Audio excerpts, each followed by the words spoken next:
Hello everyone, welcome to Markbank.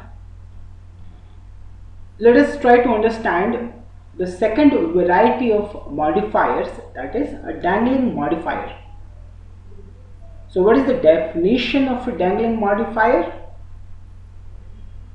Dangling modifier is a word or a phrase that cannot logically describe, limit or restrict any word or word group in the sentence, right?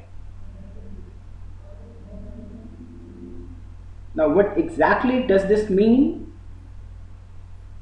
Let us first try to see the examples and probably we can understand. So the first example is using a variety of pedagogical techniques, the students were taught grammar. Is it correct or is it incorrect? The second example over here is to improve his essay, each page was proofread. Who does this? Proofreading is not described over here. The third example is while reading the novel, the pages that contain important information should be marked. So while reading the information, someone must be reading this novel. So he or she needs to contain important information. Is it not? How come first you write while reading the novel and then you write first is kind of active sentence and then after comma this becomes passive sentence. The pages that contain important information should be marked. How should get it marked? I don't know. That is what is the case with the dangling modifier. Let us try to understand as to how should we fix a dangling modifier. In order to fix dangling modifier, one needs to add a word or group of words so that that modifier can logically follow or logically modify, isn't it? So let us try to fix it. So the first sentence was using a variety of pedagogical techniques, the students were taught grammar. Now the correct is using a variety of pedagogical technique. Who was doing it? The teacher was doing it.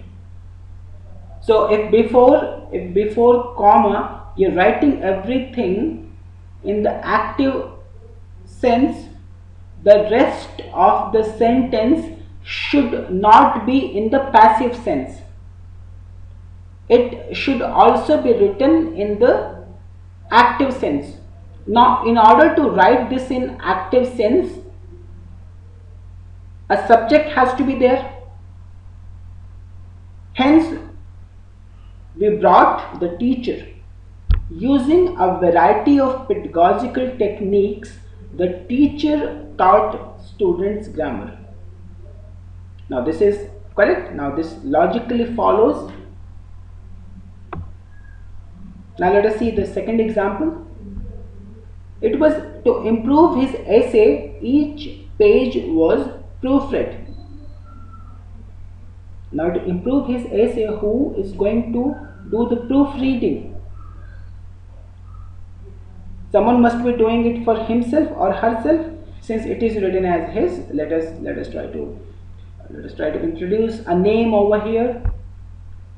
So to improve his essay, David proofread each page. Do we have the understanding? Now you can put your own name. Let me put my name. To improve his essay, Amit proofread each page. That does not make a difference. What I want you to understand is, if before the comma, if this whole sentence has been written with active sense, the rest of the sentence should also be written in the active sense, not in the passive sense. Each page was proofread is the passive sentence, not the active sentence. Now let us try to see the third example over here.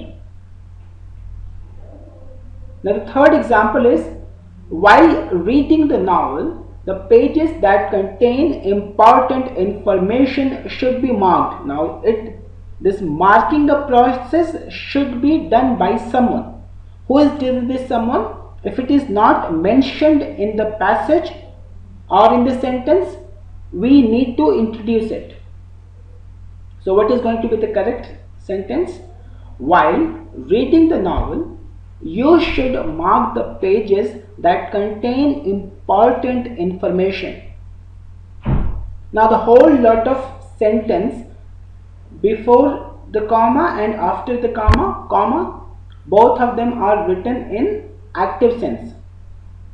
Unlike in the incorrect sentence where the first was in the active sense and the rest was written in the passive sense.